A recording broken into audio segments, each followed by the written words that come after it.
오늘 본문은 이렇게 시작합니다. 너희 안에 이 마음을 품으라 곧 그리스도 예수의 마음이니 라고 말씀합니다. 여러분, 성도들은 이렇게 언제나 예수님의 마음을 마음에 품고 살아가야 됩니다. 그렇다면 예수님의 마음은 과연 어떤 마음일까? 두 가지로 말씀을 나눌 수 있는데, 첫 번째는 예수님은 자기를 낮추신 겸손한 마음의 소유자이십니다. 예수님은 그 자신이 곧 하나님이셨지만 자기를 비워서 종의 모습, 우리들과 똑같은 모습으로 이 땅 가운데 오셨고, 자기를 낮추고 죽기까지 그 아버지 되신 하나님의 말씀에 복종하셨다라고 하는 거예요. 이것이 바로 예수님의 선한 마음입니다.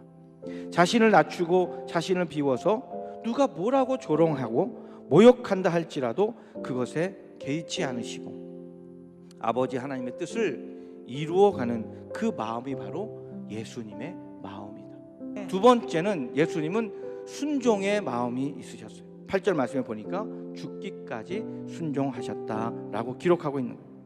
예수님은 아버지이신 하나님의 말씀에 죽기까지 순종하셨습니다. 그러나 사실 예수님도 십자가를 지시기 전에는 겟세마네 동산에 올라가셔서 기도하실 때 이렇게 기도하셨어요. 이르시되 아버지여, 만일 아버지의 뜻이여든 이 잔을 내게서 옮기시옵소서. 그러나 내 원대로 마시옵고 아버지의 원대로 되기를 원하나이다 하시니.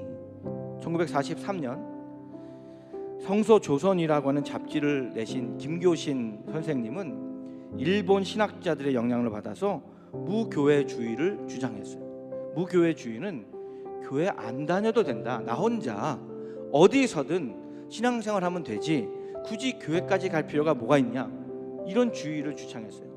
그런 일본은 어떻게 됐습니까? 일본의 교회가 별로 없어요. 여러분, 하나님은요 교회를 통해서 역사하신다는 사실을 우리가 잊지 말아야 될 줄로 믿습니다. 아멘. 부족한 인간들이 모였지만 교회 삼아주신 여러분이 이곳에 모여서 믿음으로 주님을 고백하는 그 교회를 통해서 하나님은 일하신다라고 하는 거예요. 그래서 이런 사상을 받아들인 분이 우리 한국이 이제 민주화 운동을 할 때 큰 민주화 운동의 스승이었던 함석헌 선생님도 그 영향을 받았어요.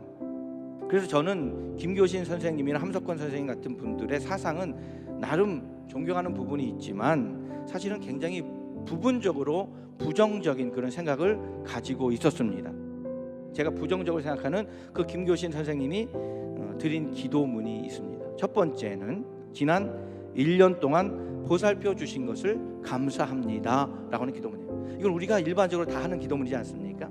두 번째는 하나님, 나의 기도에 응답해 주셔서 감사합니다 라고 하는 거죠. 근데 중요한 건 세 번째인데 이렇게 기도하고 있어요. 그러나 더욱 더 감사한 것은 저의 기도를 기각해 주신 것을 감사합니다 라고 하는 거예요. 그래서 기각이라고 하는 말은 법정 용어입니다. 검사가 기소했는데 판사가 그것을 이렇게 기각해 버리는 거예요. 거절하는 겁니다. 다시 말해서 우리가 드린 기도를 하나님이 들으셨지만 그 기도를 거절하셨다라고 하는 것입니다. 저와는 신학 사상이 달라서 불편한 부분이 많았던 그런 선생님이셨는데 이분의 이 기도를 통해서 제 마음 가운데 감사한 부분이 생겼습니다. 그것은 바로 나의 뜻을 기각해 주셔서 감사합니다 라고 하는 부분이었어요. 저는 이 깊이 있는 기도가 저의 답답한 마음에 큰 위로가 되었습니다. 이렇게 예수님의 마음은요 겸손하고 자기를 낮추고자 하는 마음이고, 그리고 끝까지 순종하시고자 하는 마음입니다. 자기의 뜻은 아닐지라도 아버지 하나님의 뜻이라면 아버지, 제가 끝까지 순종하겠습니다 라고 하는 마음입니다. 그렇다면 이 놀라운 하나님의 사랑에 대한 우리 성도들의 응답은 어떠해야 되겠습니까?